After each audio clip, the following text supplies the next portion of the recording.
Bonjour à toutes et à tous, on se retrouve pour cette nouvelle émission 100% Quintet et très content de vous retrouver à cette occasion pour évoquer le prix du bois de Boulogne qui coïncide avec la réouverture de l'hippodrome de Paris-Longchamp. C'est donc évidemment la rentrée qui s'annonce un petit peu plus tôt que prévu, hein, le 29 août cette année. D'habitude c'est plus début septembre, mais là effectivement avec ce gros handicap sur 1600 mètres disputé sur la moyenne piste, c'est à Paris-Longchamp que le Quintet va se produire avec 16 concurrents en lice qui vous sont ici détaillés en régie, avec du top weight au bottom weight, 9 kg d'écart séparant les deux poids extrêmes, avec beaucoup de supplémentés, enfin beaucoup quand même, pas mal de supplémentés, 3 chevaux supplémentés dont le top weight American Lawyer monté par Christophe Soumillon, 60 kg, un cheval qui a un bon profil. Ensuite on va passer au numéro 2, Chiaro, bon ça ce sera quand même un regret, un cheval très régulier qui en plus a un bon numéro de corde. Numéro 3, Lancelot Gold, confié à Maxime Guyon pour l'entraînement de Jean-Pierre Carvalho. Le numéro 4, Keen Approach, avec 56 kg, qui sera le partenaire de Christiane Demuro. C'est le même poids aussi pour le supplémenté Tokyo Dreamer, avec le concours d'Augustin Madamé. Là, on est déjà maintenant en milieu de tableau avec le numéro 6, Amorcita. Amorcita, là aussi, ce sera un regret, parce que bon, c'est une pouliche vraiment régulière, en plus confiée à Stéphane Pasquier, recordman de Quintet. Numéro 7, Godessa avec Aurélien Lemaître, ce sera peut-être un peu moins joué, tout comme le numéro 8, Salala avec Antonio Orani. Idem pour le numéro 9, quoique non, je pense que Gilded Dragon sera assez joué, confié à Michael Barzalona, entraînement de Francis-Henri Graffard, profil intéressant. Le numéro 10, Maywi, avec Alexis Pouchin, qui a réalisé un été de toute beauté avec notamment Marquise de Sévigné. Le numéro 11, Bali, qui va être confié à Benjamin Marie. Benjamin Marie, un jockey qui fait souvent l'arrivée à de très belles cotes. Le numéro 12, Mamom, Marilyn Eon qui sera en selle. Le numéro 13, Cazares, qui est le troisième et dernier supplémenté de ce lot. Un cheval qui est en plein sur la montante, présenté par Mauricio Delcher Sanchez et monté par Glenn Murray. Le numéro 14, Glance of Stars, qui va s'élancer tout à l'extérieur à la corde numéro 16 avec le concours d'Eddie Ardouin. Ce sera probablement un cheval qui sera pas très joué. Le numéro 15, Gracella, pour l'entraînement de Stéphane Vattel avec Anthony Crastus qui sera associé à cette pouliche qui va porter 51,5 kg. Puis bottom weight de l'épreuve, c'est Mar Harry avec Marie Vélon qui sera en selle sur ce poulain alezan. Voilà, donc pour ce Quintet réservé au sol 3 ans, les conditions devraient être tout à fait bonnes, hein. Météo plutôt clémente sur la région parisienne en ce moment, et puis une piste qui sera vraisemblablement de très bonne qualité puisqu'elle n'a pas été utilisée depuis le 13 juillet.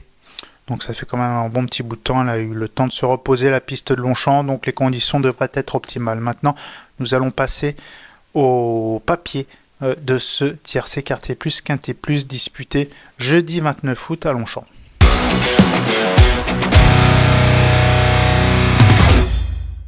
Le papier de cet événement qui va se disputer aux alentours de 18h en fin de réunion. Je vais parler tout d'abord du numéro 13, Casares. Alors ce ne sera pas le cheval de tout le monde, ce sera certainement un cheval qui sera plus de 10 contre 1. Mais qui a été supplémenté donc par son mentor Mauricio Delcher Sanchez qui connaît une très belle réussite dans les événements. C'est Glenn Murray qui va être associé à ce cheval qui ne porte que 53 kg. La dernière fois c'est Christophe Soumillon qui l'avait monté. Je pense que Christophe Soumillon aurait peut-être monté Casares s'il avait pu faire le poids, mais là 53 kg c'est pas possible. Donc Glenn Murray retrouve ce cheval avec lequel il avait gagné auparavant. D'ailleurs, lors de son avant-dernière sortie, Casares avait été piloté par Glenn Murray, je le disais, qui battait des top jockeys, hein, qui battait notamment Michael Barzalona et Tony Picon à la lutte à Clairefontaine. Ça, c'était l'avant-dernière sortie, mais je vous propose de regarder la dernière sortie du cheval, qui était vraiment saisissante. L'impression de facilité est vraiment manifeste avec, comme vous le voyez ici à Clairefontaine, le 9 août, dans le prix Blangy-le-Château, Caceres qui domine ses adversaires en se promenant sous la selle de Christophe Soumillon. Donc Caceres qui vraiment a des limites totalement inconnues en ce moment et qui, je pense, en plus d'avoir une très belle cote, a pour moi une toute première chance, et pour moi il visera la victoire idéalement placée en bas de tableau. On va ensuite parler du numéro 15, Gracella. Gracella qui va s'élancer à l'intérieur, la corde 1, donc ça c'est bien, ça va lui permettre d'être vite parmi les premiers, comme c'était le cas en dernier lieu à Deauville le 6 août dans le prix Gorge de la Vire, 1600 mètres en ligne droite. Bon, à cette occasion, elle avait été quand même lancée tôt, lors de l'emballage final par son jockey Théo Bachelot, et en quelques foulées, la pouliche a creusé un écart vraiment important. Pour finir, bon, elle a un petit peu plafonné, elle était un petit peu fatiguée, elle a dû se méfier vivement du retour de Tantomile, mais je pense que si cette fois elle démarre un peu plus tard, la pouliche, elle est lancée un peu plus tard pour préserver un petit peu cette très belle pointe de vitesse qu'elle a. En plus ici avec tournant, ça va aller mieux parce que ça requiert moins de tenue qu'en ligne droite. Donc attention à cette Gracella qui m'avait vraiment fait une belle impression en dernier lieu à Deauville, qui elle aussi est vraiment sur la montante, idéalement située en bas de tableau. On va passer maintenant à l'As, American Lawyer, qui est cette fois monté par Christophe Soumillon. Une statistique intéressante concernant cet American Lawyer qui a été supplémenté, qui va s'élancer de la corde 11. Lors de ses 5 dernières sorties, American Lawyer, c'est une deuxième place, troisième, premier, troisième. Donc 100% de réussite dans les 3 premiers. Donc ça, c'est vraiment un gage de sérieux, de régularité. Un cheval qui fait ses courses, une course référence le concernant, le prix du pont Mirabeau à Paris-Longchamp, c'était le 4 juillet, sur un peu plus long, c'était sur 2000 mètres, c'est toujours sur la même piste, c'était la moyenne piste, et vous le voyez ici, terminé 3e, American Lawyer, réagissant bien lors de l'emballage final, bon, étant dominé certes par les 2 premières qui était un petit peu au-dessus du lot, mais quand même un American Lawyer dans cette course qui réunissait un lot tout à fait intéressant, se défend très bien. Et Christophe Soumillon connaît parfaitement ce cheval présenté par Alessandro Botti. Donc attention, numéro 9, Gilded Dragon, monté par Michael Barzalona, la corde 9 le concernant, 7e du prix de Balleroy sur la PSF. Alors c'est une course intéressante parce que Lance Le Gold y participait également. Gilded Dragon finissait 7e, Lance Le Gold terminait 3e, et c'était sur la PSF. Cette fois, les conditions sont différentes et je pense que Gilded Dragon est bien de retour sur le gazon, de retour sur la surface naturelle, une surface sur laquelle il est tout à fait irréprochable. Et bien, il a vraiment son mot à dire, je pense. Une course le concernant, alors une fois n'est pas coutume, c'est une course de 2 ans, c'est l'année dernière, il avait 2 ans le cheval, et c'était en novembre 2023, vous le voyez ici dans le prix des Salvias à Lyon-Paris, vite en tête et s'imposer de bout en bout, contrôlant la situation vraiment plaisamment.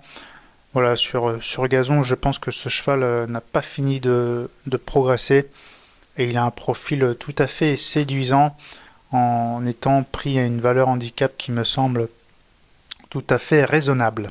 Évoquons maintenant la candidature de Lancelot Gold présentée par Jean-Pierre Cavallo qui se déplace d'Allemagne pour amener ce cheval qui va s'élancer de la corde 10, une course référence, donc je faisais allusion à celle-ci il y a peu, le prix Balleroy à Deauville duquel il terminait 3e, c'était un quintet, et vous le voyez ici, Lancelot Gold était en retrait dans le tournant, et puis vous le voyez progresser vers la corde dans la ligne droite et fort bien se défendre pour prendre un méritoire accessite, une 3e place.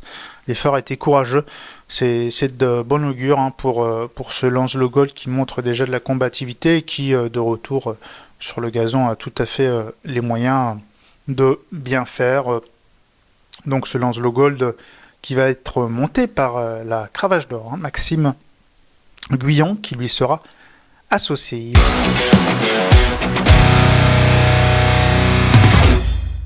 Il est l'heure maintenant de passer à notre choix de ce quintet qui va se disputer donc jeudi aux alentours de 18h à Longchamp, avec en tête de ma sélection le numéro 13 Casares, qui est même un pari très amusant en simple gagnant placé.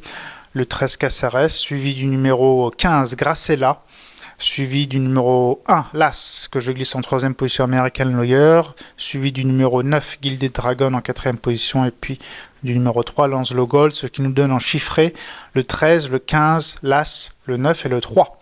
Voilà en ce qui concerne le tiercé quartier quintet plus donc de ce jeudi. On va passer maintenant au traditionnel conseil de jeu avec une course réclamée. C'est la troisième épreuve du programme, le prix du Montparnasse. Une course à réclamer s'adressant à la plus jeune génération, celle des 2 ans. Le 302 me plaît beaucoup, Far Beyond, présenté par l'habile Tim Dunworth. Bon, c'est un cheval qui a couru 2 fois sur 1000 mètres lors de ses 2 premières courses. C'était un petit peu en demi-teinte. Mais ensuite, lorsque le cheval a été rallongé, ça s'est beaucoup mieux passé, hein, une place de deuxième et puis une victoire récente. C'était à Deauville où il a été vite en tête. Il a bien reparti contrôlant vraiment les opérations avec aisance devant Red Angel qu'il retrouve, qui terminait deuxième, et puis Blue Hunt qu'il retrouve là aussi et qui terminait troisième. Donc attention à ce 302 Far Beyond qui à mon avis a énormément d'atouts dans son jeu pour confirmer son récent succès. Merci beaucoup pour votre fidélité, merci beaucoup pour votre abonnement à cette chaîne YouTube qui compte plus de 160 000 abonnés. N'hésitez pas à consulter le site pariturf.com pour faire votre papier, les interviews des professionnels qui sont disponibles sur pariturf.com, et puis votre quotidien préféré également, Pariturf, chez votre marchand de journaux. Merci beaucoup à vous, bonne chance et bon jeu.